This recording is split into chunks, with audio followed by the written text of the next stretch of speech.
यकीन नहीं हो रहा है मुझे यकीन नहीं हो रहा है कि मैं इस खटारा के साथ यहाँ आ गई हूँ। क्यों आ गई हूँ मैं? खटारा? मैं तुम्हारा पति हूँ लीना, मुझे खटारा बोल रही हो? अरे यार तुमको नहीं, इस खटारा को खटारा बोल रही हूँ, जो सास की तरह थोड़ी थोड़ी देर में बुरा मान के बैठ जाती है और बंद हो जाती है। वो इसके स्पार्क प्लग में कुछ फंस गया है तो। कुछ नहीं फंसा उसमें, मेरी जिंदगी में फंस गया है। मैं फंस गई हूँ तुमसे शादी करके। अरे यार, अपनी नई नई बीवी को इतनी भारी दोपहर में सड़क पे चला रहे हो। अगर मैं काली हो गई तो, अगर मैं काली हो गई तो, अगर मैं काली हो गई ना तो मैं तुम्हें कभी माफ नहीं करूंगी। मैंने तो पहले ही कहा था ना कि बाइक में थोड़ी प्रॉब्लम है, कभी और चले जाएंगे तुम्हारी माँ के घर। तुम ही नहीं मानी ना। अब मेरी समझ में आया, तुम ये सब इसलिए कर रहे हो ना ताकि मैं अपनी मम्मी के घर ना जाऊं, है ना? है ना? है ना? सब पता है मुझे। एक ये बाइक है जो चलने का नाम नहीं लेती, और एक तुम्हारा ये ड्रामा है जो रुकने का नाम नहीं ले रहा। ड्रामा? मैं ड्रामा कर रही हूँ? ड्रामा कर रही हूँ मैं? ठीक है, ड्रामा कर रही हूँ ना मैं। अब तुम जाओ। मैं ड्रामा कर रही हूँ ना, मैं नहीं जा रही अब कहीं पर भी। तुम्हें जहाँ जाना है चले जाओ, मुझे कहीं नहीं जाना तुम्हारे साथ में। अरे लीना रो क्यों रही है? हाथ मत लगाओ मुझे। अच्छा सॉरी ना लीना, सॉरी। इतनी धूप हो रही है। गलती हो गई, माफ कर दो। सॉरी। अच्छा ठीक है, माफ किया, लेकिन तुम देखना, तुम्हारी गलती की सजा तुमको जरूर मिलेगी। मैं पूरे 1 महीने तक अपनी माँ के घर से नहीं आऊंगी। क्या 1 महीना? हाँ 1 महीना। हाँ। क्या कह रही हो यार? अच्छा सॉरी ना, मैं बोल रहा हूँ ना गलती हो गई। अच्छा तुम कहोगी तो मैं 1 महीने के लिए तुम्हारी माँ के घर पे घर जमाई बन के रहता हूँ बस। अब चलो। क्या हुआ? दिनेश। हाँ दिनेश वो अपन चल के देखते हैं, क्या पता जिंदा हो और हमारी मदद की जरूरत हो उसकी। नहीं दिनेश, नहीं दिनेश, चल के देखते लीना। दिनेश, आ जाओ चल दिनेश के। मेरी बात तो सुनो।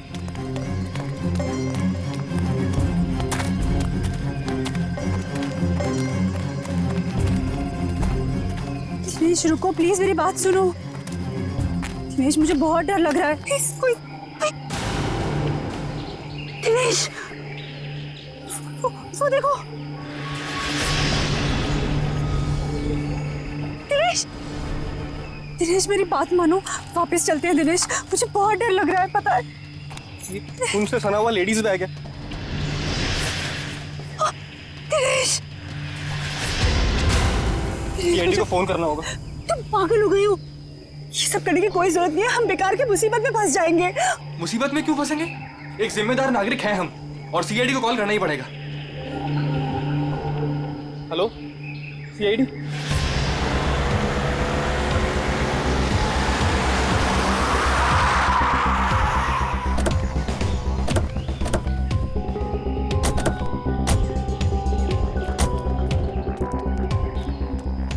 आप दिनेश है? जी सर, मैं दिनेश हूँ। सीआईडी, लाश कहाँ है? सर वो वहां पे है सर, एक लड़का और एक लड़की की लाश है।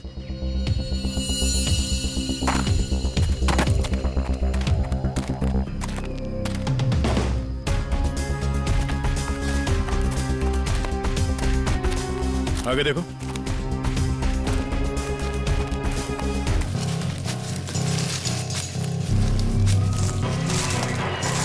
गोली मारी है सर। लगता है काफी करीब से गोली मारी है। गोली यहाँ पे नहीं मारी गई है। ये कैसे पता चलेगा सर? अगर गोली यहाँ पे मारी होती तो खून के छींटे यहाँ झाड़ियों में मिलते। ऐसा तो कुछ है नहीं यहाँ पर।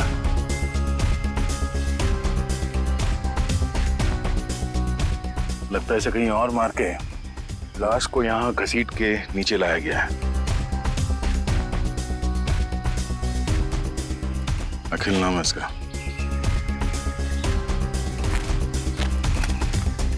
सर इसे भी गोली मारी है।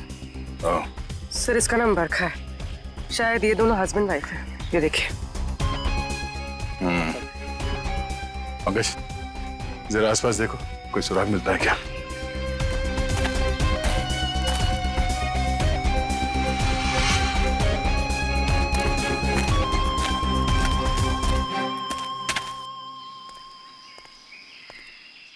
अच्छा, जब आप लोगों ने ये 2 लाशें देखी तभी आसपास किसी को देखा था? नहीं, किसी को भागते हुए देखा यहाँ? लेकिन सर हमने इन दोनों को पहले देखा था। पहले देखा था मतलब आप लोग जानते हो इनको? हाँ एक्चुअली वो हम लोगों ने सुबह देखा था रास्ते पर। रास्ते पर? हाँ सर, ये बड़े ही खड़ूस लोग थे। अभी 1 घंटा पहले।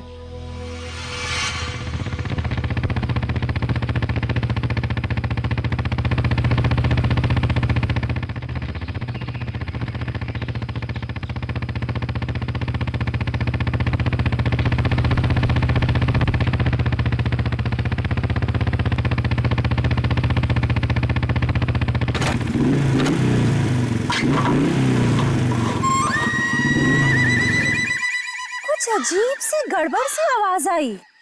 तुम्हारा पेट खराब है क्या? पेट नहीं ली ना, बाइक खराब है। यार मुझे समझ नहीं आता, जब मुझे मायके जाना होता है तभी ये क्यों नखरे दिखाती है? अब देखते ही रहोगे कि बताओगे भी क्या हुआ है? अरे यार देख रहा हूँ ना लीना, 2 मिनट दो प्लीज।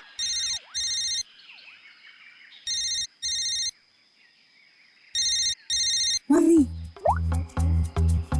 हेलो। हाँ मम्मी। हाँ बस आ रहे हैं, इनकी बैलगाड़ी खराब हो गई है, मतलब बाइक। हाँ जैसी ठीक हो जाएगी हम आते हैं। Okay bye mummy. मैं बता देती हूँ, अगर तुम्हारी वजह से आज मुझे अपनी मम्मी के घर जाने में लेट हुआ ना, तुम्हारी इस खटारा की वजह से, तो मैं इसे आग लगा दूंगी। अरे अरे डरा क्यों रही हो यार? कर रहा हूँ ना, मैं ठीक करता हूँ।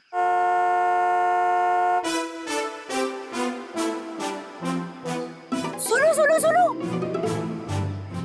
गाड़ी की आवाज आ रही है। देखो मेरी बात मानो, अपनी इस बैलगाड़ी को यहीं छोड़ो और गाड़ी आ रही है, लिफ्ट ले लेते हैं हाईवे तक, वहां से टैक्सी ले लेंगे। हाँ हाँ क्यों नहीं, वो जो कार है तुम्हारे मायके से आई है ना, हाँ ऐवी लिफ्ट दे देगी तुमको। नहीं तो ससुराल वालों की भी नहीं है जो नखरे दिखाएगी। तुमसे ना बहस करना बेकार, जाओ मांगो ना। Stop stop stop stop, hello hello stop stop stop stop. ए, मरना है क्या? तुम लोग पागल हो क्या? इतना ही मरने का शौक है तो जाकर खाई से छलांग लगाओ। इस तरीके से बीच रोड में खड़े होकर तमाशा मत करो। चलो हटो यहाँ से। देखिए प्लीज हमारी हेल्प कर दीजिए, हमको लिफ्ट दे दीजिए। नहीं, हम लिफ्ट नहीं दे सकते। अरे इंसानियत के नाते हाईवे तक ही उतार दीजिए। ये लड़की, एक बार समझाने से तुझे समझ में नहीं आता क्या? बोला ना हट गाड़ी के सामने से। हमारे पास तुम्हारे लिए टाइम नहीं है। अरे बड़ी गाड़ी में बैठ के अपने आप को चलो हुई वाली जगह हटो, हटो, हटो। रुक। अब तुम देख क्या रहे हो? चलो गाड़ी चलाओ।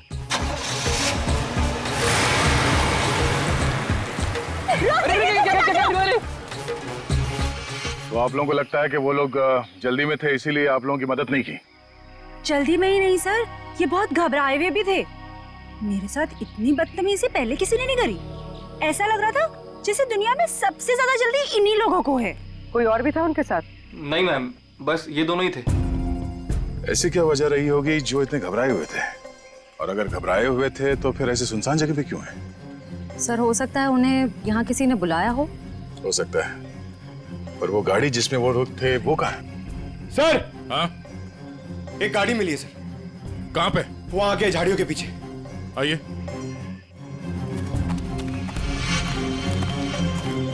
ये सर, ये है उनकी गाड़ी? जी सर। पंकज एक काम करो, एम्बुलेंस को फोन करो और लाश को फॉरेंसिक में भिजवा दो। लाश वहां पड़ी है और उनकी गाड़ी यहाँ पे, तो चेक करो।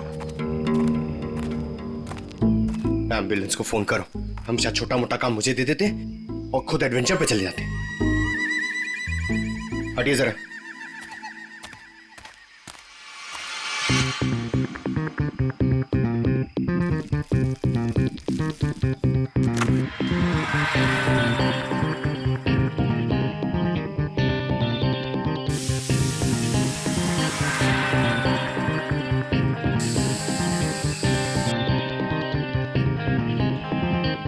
सर, अंदर स्टीयरिंग व्हील पे और विंडो पे उंगलियों के निशान हैं। सर हाँ सर ये देखिए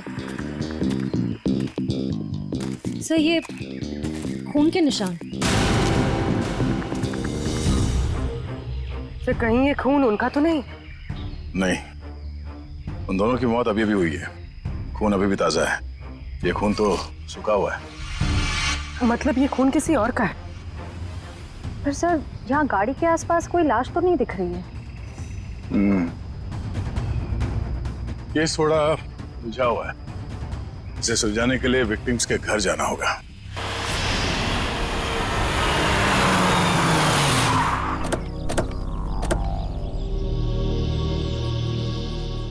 यही घर है ना?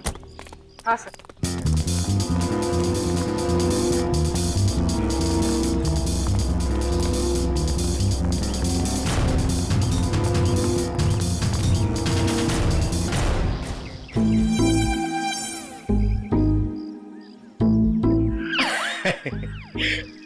पंकज सर, जरा बेल बजाइए ना। सॉरी सर, सर मत बोलिए सर प्लीज।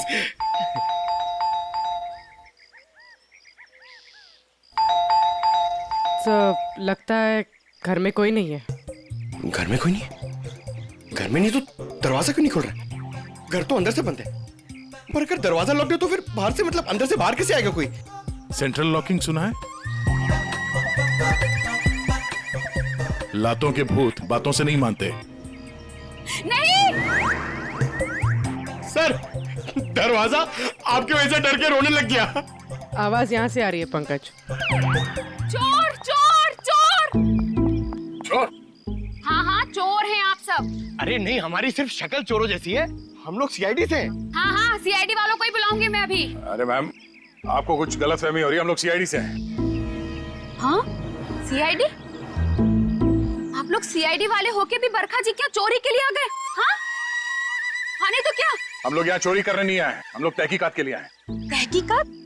ऐसी तहकीकात? हाँ हाँ, नहीं तो क्या? मैम, ये बरखा और अखिल, इन दोनों की मौत हो गई है। किसी ने खून कर दिया उनका। क्या? ये भगवान, ये क्या हो गया? मैडम प्लीज प्लीज अपने आप को संभालो। अरे बहन, कैसे संभालूं? मेरा तो राशन ही बंद हो गया। बरखा और अखिल की राशन की दुकान थी? अरे नहीं नहीं भाई साहब, वो तो हम कभी कटोरा कटोरा दाल, कभी चावल, कभी दूध, कभी दही लेकर अपना महीने भर का काम चला लेते थे। बहुत अच्छे थे बेचारे, दे भी देते थे। लेकिन अब क्या होगा? बहन, तुम तो एक औरत हो ना, एक औरत का दुख तो तुम समझ ही सकती हो। कमाल है, शर्म आनी चाहिए आपको। यहाँ पे किसी की मौत हुई है और आपको अपने राशन की पड़ी है। हाँ? अब ये रोना धोना बंद कीजिए प्लीज, और हमारे सवाल का जवाब दीजिए। आप इस बरखा को कब से जानती? जब पहली बार चाय पत्ती लेने गई थी ना, तब से। सर, ये चाय पत्ती और चीनी से एक्सप्लेन कर रही है? ये बहुत कमाल का टैलेंट है।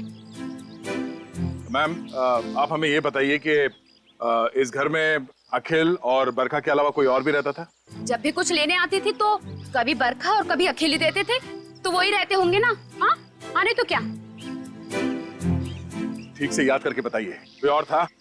अरे अब इसमें याद, हाँ याद आया, कोई था, एक और कोई था। कौन था? एक बार ना मेरा रायता खाने का बड़ा मन हुआ, तो मैं उनसे दही और लौकी मांगने आई थी।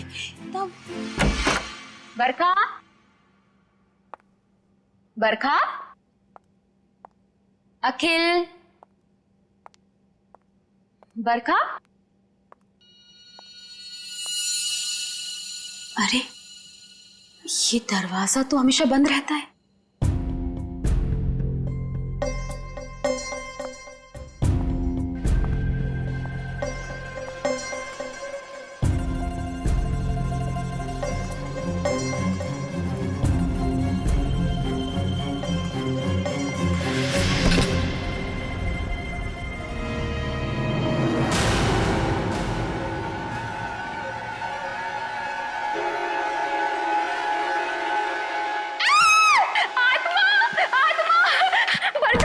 अरे क्या हुआ? अंदर अंदर आत्मा है। अरे वो आत्मा नहीं, वो मेरा भाई है। भाई? हाँ, बचपन से उसकी दिमागी हालत ठीक नहीं है, इसलिए हम उसे रूम में बंद रखते हैं। सर इसका मतलब वो जो कोई भी था बहुत बीमार था। हो सकता है वो अभी भी घर के अंदर हो। अंदर चल के देखते हैं।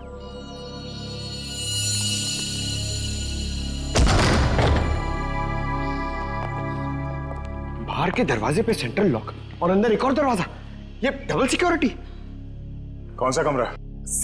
वो वाला। वो वाला? जी।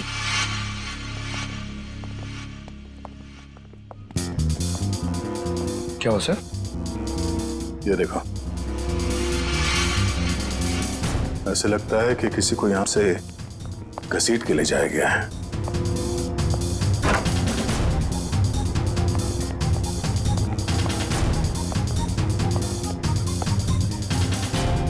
यहाँ कमरे में तो कोई भी नहीं है।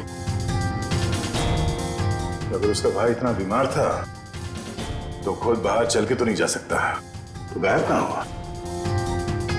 बाहर खून का निशान मिलना, उसके भाई का यहाँ पे गायब होना, लगता है इस कमरे में कुछ हुआ है।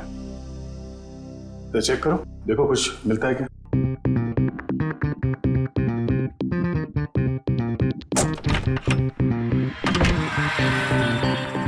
सर, हाँ? सर ये देखिए, खून के धब्बे। लगता है यहाँ पे कुछ रखा गया था जिससे खून निकल रहा था और शायद यहीं से घसीट के उसे बाहर ले जाया गया है। सर पता नहीं ये खून जिसका भी है वो जिंदा भी है या नहीं। अब ये तो बरखा के भाई के मिलने के बाद ही पता चलेगा। पर सर ये खून किसका है ये कैसे पता चलेगा? क्योंकि बरखा और अखिल दोनों मर चुके हैं। इस कमरे में 3 लोग थे जिनमें से 2 की मौत हो चुकी है, अखिल और बरखा। तो बचा उसका भाई। हो सकता है ये खून उसके भाई का हो, या फिर ये भी हो सकता है कि उन दोनों की मौत से पहले उन लोगों ने यहाँ पे किसी को मारा हो, या फिर उस खूनी ने जिसने उन दोनों को मारा यहाँ पे किसी को आके मार दिया। हो सकता है उसका भाई हो या फिर कोई और। एक काम करो, पड़ोसी से अखिल और बरखा इन दोनों के फोन नंबर्स ले लो, शायद इनके कॉल लिस्ट से कुछ पता चल जाए।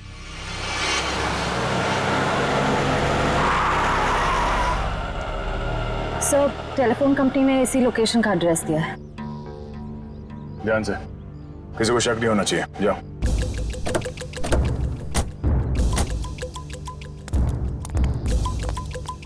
Excuse me. यस, ये एड्रेस कहाँ पर है? मुझे नहीं पता। Excuse me. जी मैडम, ये एड्रेस कहाँ पर है?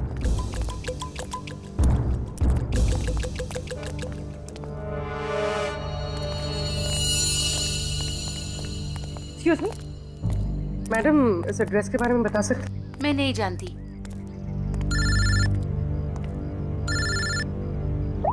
हाँ सर। भाई साहब, ये एड्रेस कहाँ पर है? सामने।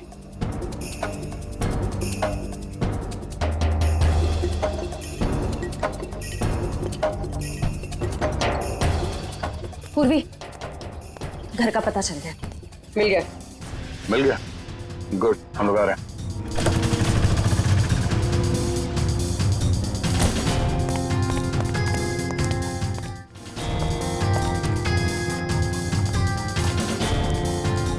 ये वाला घर है।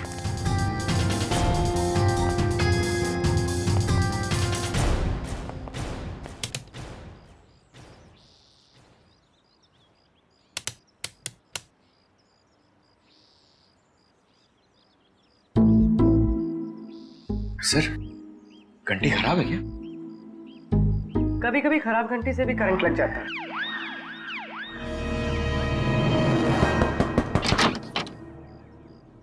जी। तुम्हारा नाम संध्या है? जी, पर आप लोग कौन? सीआईडी। सीआईडी? पर आप लोग यहाँ क्यों आए हैं? तुम किसी अखिल नाम के आदमी को जानती हो? अखिल? नहीं, मैं किसी अखिल नाम के आदमी को नहीं जानती हूँ। अच्छा, मैं तुम्हारी इस बात पे यकीन जरूर करता, पर जिस आदमी को तुम हर रोज फोन करती हो उसका नाम जानने से भी इनकार कर रही हो, ये बात कुछ हजम नहीं हो रही। देखिए, मैंने आपसे कहा ना, मैं किसी अखिल को नहीं जानती हूँ और ना ही मैं उससे बात करती हूँ, तो आप लोग मेरे पीछे क्यों पड़े? प्लीज यहाँ से जाइए। सर लगता है इसे ना जानने वाली बीमारी है। इसका तो इलाज करना पड़ेगा। क्या हो रहा है? संध्या, कौन है ये लोग? पापा, ये लोग सीआईडी से। सीआईडी? अरे साहब, हम लोग शरीफ लोग हैं, हमने कोई गुनाह नहीं किया है। देखिए, आप कितने शरीफ है ना, ये हमें बाद में पता चल ही जाएगा। आप पहले ये बताइए कि वो आदमी कौन है जिसे आपकी बेटी डेली फोन करती है? आदमी? संध्या, ये क्या बोल रहे हैं? बोलती क्यों नहीं? लड़की पे हाथ उठाते हो? हाँ संध्या, सच सच बताओ। आप लोग खामखा मुझ पर इल्जाम क्यों लगा रहे हो? हम लोग कोई इल्जाम नहीं लगा रहे। तुम हर रोज अखिल नाम के किसी आदमी से फोन पे नहीं बात करती? कौन है ये अखिल? पापा, मैं किसी अखिल को नहीं जानती हूँ। नहीं जानती तो फिर रोज उससे बात कैसे करती हो? देखो, हमारे पास फोन रिकॉर्ड्स है। सीआईडी के सामने तुम्हारा ये झूठ नहीं चलेगा। देखिए, ऐसा है, एक बार संध्या ने कह दिया नहीं जानती तो नहीं जानती। आप लोग प्लीज हमारे साथ जबरदस्ती मत कीजिए। जाइए आप लोग। चलो संध्या। एक मिनट, देखिए, आप हमें जबरदस्ती करने पे मजबूर कर रहे हैं। हम यहाँ सच जानने आए, इसलिए आप अंदर जाइए और संध्या से अकेले में बात करने दीजिए। चलिए। कैसी बात कर रहे हैं आप? संध्या मेरी बेटी है, मैं उसे छोड़ के नहीं जाऊंगा। चलिए, आप अंदर चलिए। अरे ये क्या जबरदस्ती है? क्या जबरदस्ती है आप लोग की? चलिए। क्या जबरदस्ती है? देखो संध्या, तुम पढ़ी लिखी लगती हो, इसलिए समझा रहा हूँ। हमारे पास तुम्हारे फोन रिकॉर्ड्स हैं, इसलिए झूठ बोल के कोई फायदा नहीं। फोन रिकॉर्ड्स काफी है तुम्हारे खिलाफ केस बनाने के लिए। केस? कौन सा केस? अखिल की मर्डर का केस। भैया!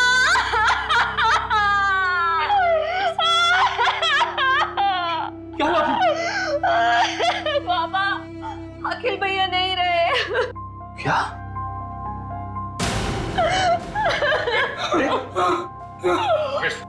डॉक्टर फोन दो, इन्हें अंदर ले जाओ।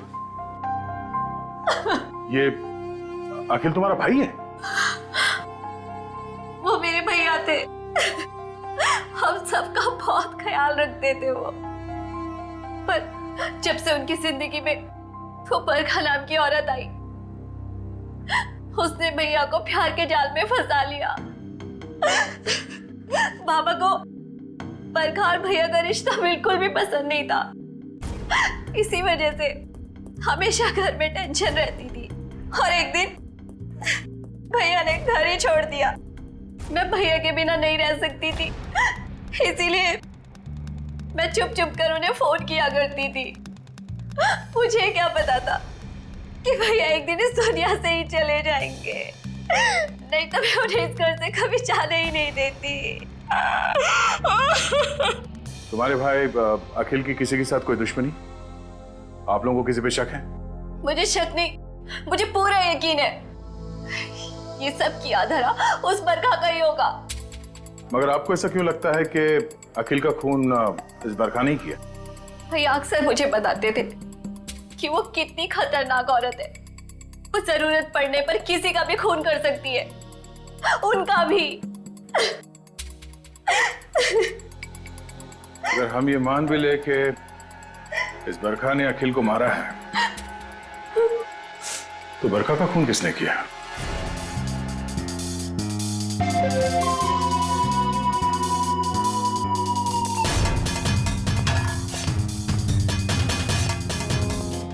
बस मामला बहुत गंभीर है। क्यों? तेरे से जम नहीं रहा है? अरे नहीं, अगर ऐसा है तो बता दे, किसी और से पूछ लेते हैं। गाड़ी में 2 लोगों की उंगलियों के निशान नहीं है, बल्कि 3 लोगों की उंगलियों के निशान है। 3 लोगों के निशान थे? जी। तो फिर 2 उंगलियों के निशान तो इन लाशों के होंगे, और तीसरा उंगलियों का निशान खूनी का हो सकता है। और सबसे बड़ी बात यह कि जो तीसरी उंगलियों के निशान है, ये ड्राइवर के साइड वाले दरवाजे पर और स्टीयरिंग व्हील पर है। तीसरा निशान स्टीयरिंग व्हील पर और ड्राइवर के बाजू वाले दरवाजे पर, मतलब खूनी जब इन दोनों लाशों को ठिकाने लगा रहा था, तब अपने निशान छोड़कर चला गया।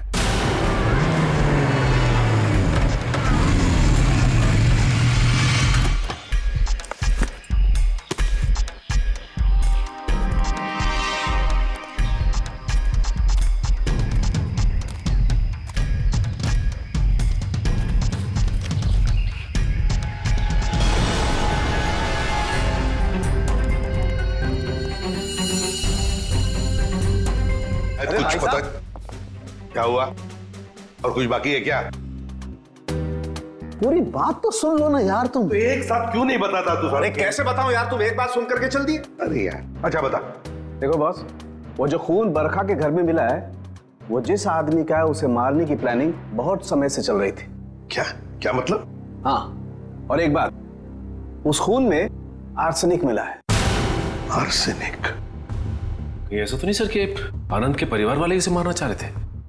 स्लो पॉइजन देके वो खून कहां से आया वहां पे? बॉस, गाड़ी की डिक्की में जो खून मिला है, वो खून इस खून से जो बरखा के घर में मिला है, इससे मैच करता है।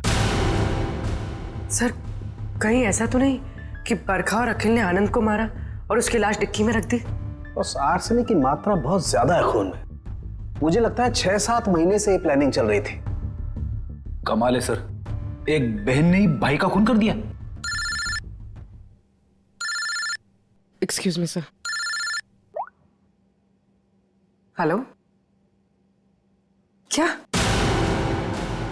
ओके सर, जंगल में हमें जहां ये लाशें मिली थी, उससे कुछ ही दूरी पर एक बोरा मिला है जिससे खून टपक रहा है। क्या जंगल में जहां पर से ये 2 लाशें मिली, वहां पे एक बोरा भी मिला है जिसमें से खून टपक रहा है?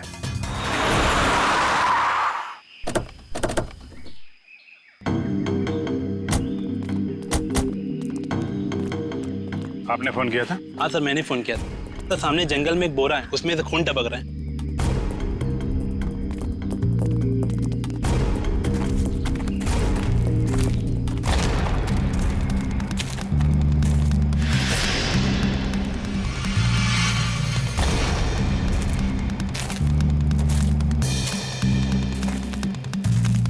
से वो जगह भी पास ही है जहाँ पे हमें बरखा और अखिल की लाशें मिली। सर, एक दिन में 3 लाशें आसपास मिलना, एक बीमार आदमी का गायब होना और डिक्की में खून मिलना, ये कोई कोइंसिडेंस तो नहीं लगता सर? कहीं ये लाश बरखा के भाई की तो नहीं? हो सकता है, पर उसके लिए इसकी शिनाख्त करनी पड़ेगी। सर वो क्या बोला आपने, वो शिनाख्त? पहचान पंकज, पहचान। तुम एक काम करो, बॉडी को फोरेंसिक लैब भिजवा दो। हमें गाड़ी के डिक्की में जो खून मिला था, इसके खून से मैच करके देखेंगे, सच्चाई का पता चल जाएगा। हा? और ये मिसिंग पर्सन ब्यूरो का जो रिकॉर्ड है वो भी चेक करो, देखो किसी ने इसके गायब होने की रिपोर्ट लिखवाई है क्या।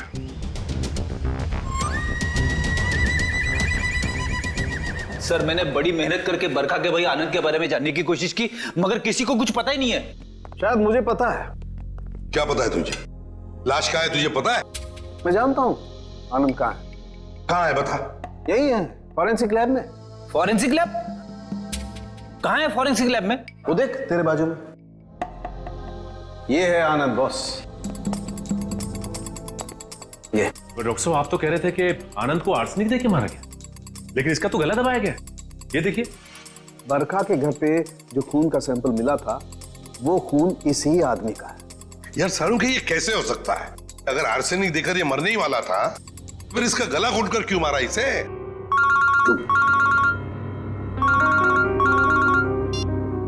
हेलो।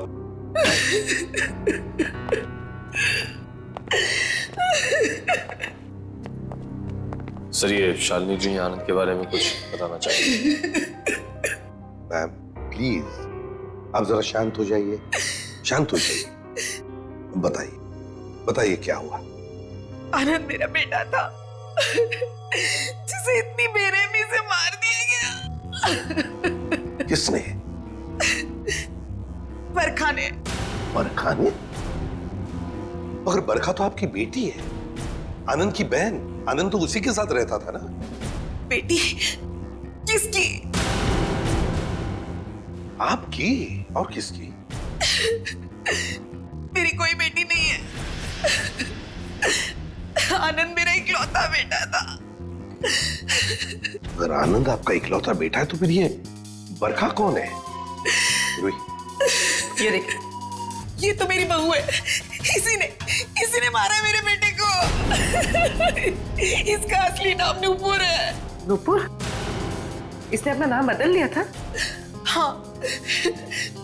मैं इसे फांसी पर चढ़ा हुआ देखना चाहती हूँ। इसके कर्मों की सजा इसे मिलनी ही चाहिए। लेकिन शालिनी जी, इसका तो खून हो गया। क्या? लेकिन अभी आप इतने यकीन के साथ कैसे कह रही थी कि आपके बेटे का खून इसी ने किया?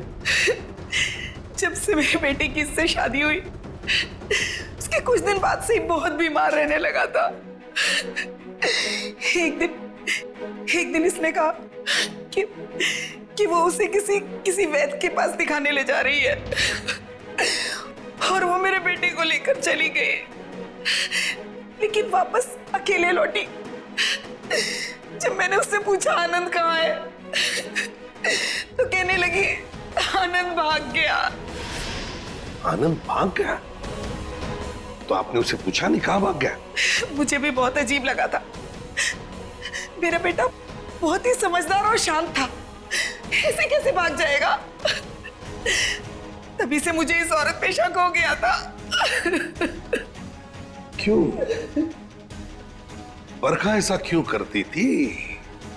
अखिल को अपना पति और आनंद को अपना भाई क्यों बता रही थी? क्यों? उस कार पर मिले तीसरे फिंगरप्रिंट की रिपोर्ट आ गई। किसके फिंगरप्रिंट? सर, ये फिंगरप्रिंट एक ड्रग डीलर का है। रंजन नाम है उसका। अभी कुछ दिन पहले सजा काट के जेल से निकला है। डीलर रंजन?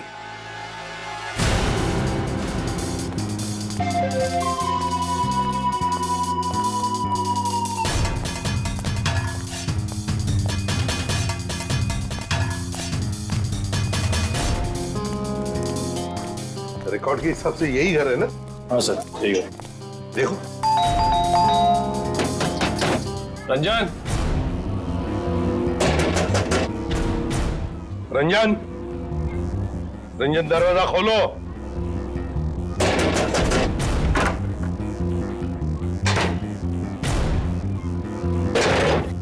ये रंजन का घर है? जी हाँ। आप कौन है? मैं उनकी बीवी हूँ। कहाँ है रंजन? पर आप लोग कौन? आप बताइए, रंजन घर में है या नहीं?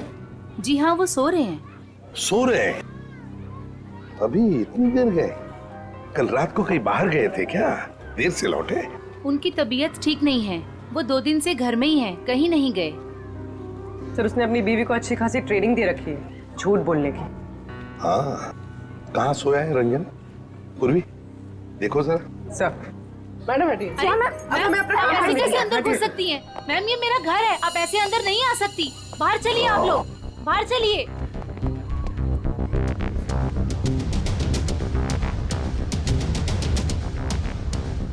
सर, इसकी शर्ट गीली है। कपड़े गीले हैं? रात को जरूर ये बाहर ही गया था। उठो।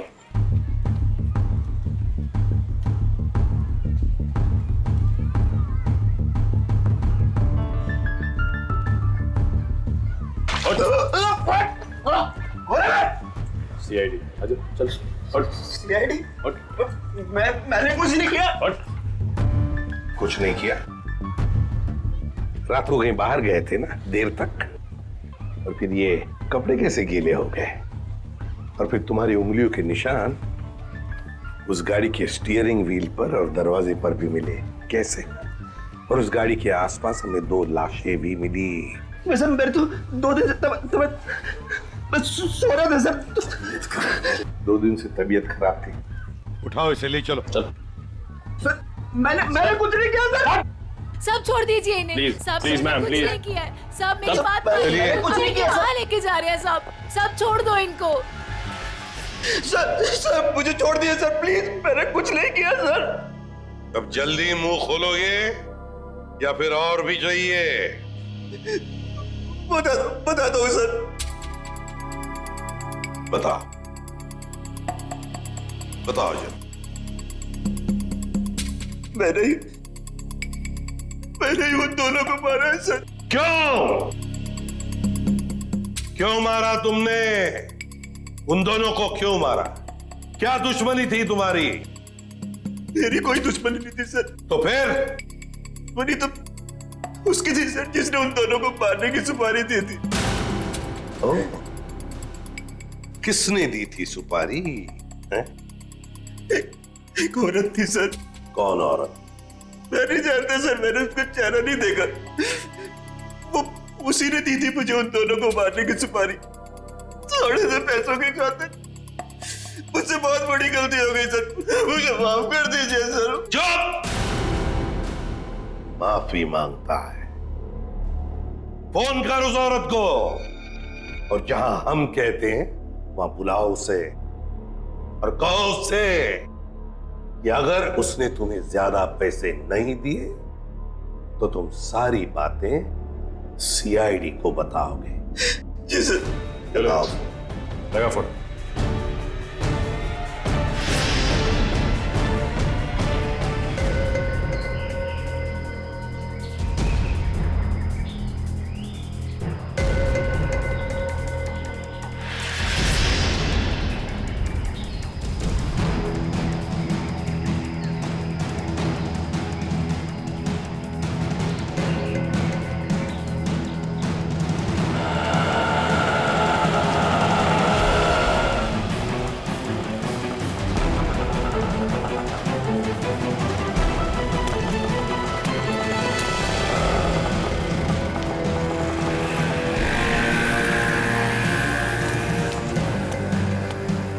रंजन, तुम कब से वेट कर रहा हूं मैं तुम्हारा? तेरा इंतजार खत्म करने ही तो मैं आई हूं।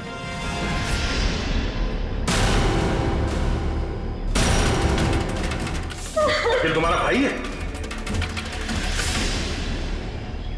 ये क्या है? ए, क्या कर रही है तू? बहुत अकड़ है ना तुझ पे।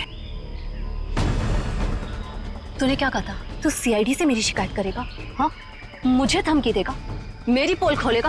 अब तू देख मैं तेरे साथ क्या करती हूँ। तेरी सांसें बंद कर दूंगी मैं। तू मेरी सांसें बंद करेगी? हाँ? चल किसको अंदर। जब तू पैदा भी नहीं हुई थी ना, तब से खेल रहा हूं मैं इन खिलौनों से, समझी? देख जो तू कर रही है ना, ठीक नहीं है। तुझे तेरे किए की सजा मिलेगी। तू अभी अपनी फिक्र कर। तेरी जिंदगी का फैसला मैं कर चुकी हूँ और उसकी सजा मौत होगी। फैसला करना कानून का काम है, उन अपराधियों का नहीं जो कानून हाथ में लेते हैं। ले चलो इन्हें। चल।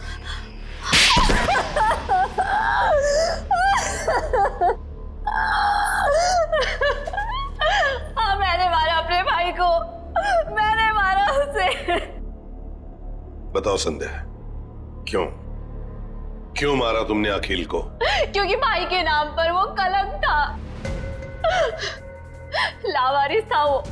जब मेरे बाबा उसे अनाथ आश्रम से लेकर आए थे, पर उन्हें क्या पता था कि वो एक बेटे की जगह एक शैतान को लेकर जा रहे हैं। अखिल तुम्हारा सगा भाई नहीं था? नहीं, और ना ही उसने कभी सगा बनने की कोशिश की। बाबा ने और मैंने उसकी खुशी के लिए क्या कुछ नहीं किया, और उसने हमेशा हमें धोखा दिया। हमारा घर, हमारी जमीन और सारी सेविंग, सब कुछ धोखे से हड़प ली। और ये सब उसने बरखा को खुश करने के चक्कर में किया। अच्छी खासी जिंदगी जीने वाले हम लोग बदतर जिंदगी जीने पर मजबूर हो गए। और तुमने तो उसे जिंदगी से ही आजाद कर दिया।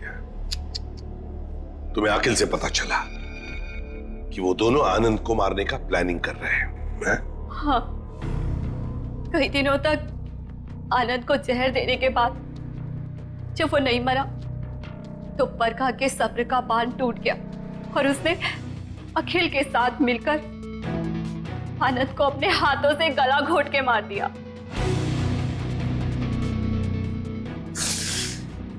ये क्या किया संध्या ने? बेटा मर गया, बेटी जेल जा रही है, अब ये बाप किसके सहारे जिएगा?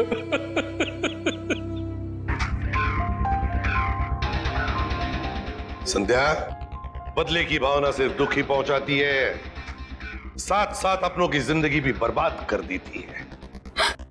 बताओ क्या मिला तुम्हें? क्या मिला? सिर्फ दुख ही ना? बदले की आग में तुमने 2-2 खून भी किए। कानून तो तुम्हें कड़ी से कड़ी सजा देगा, शायद फांसी होगी तुम्हें।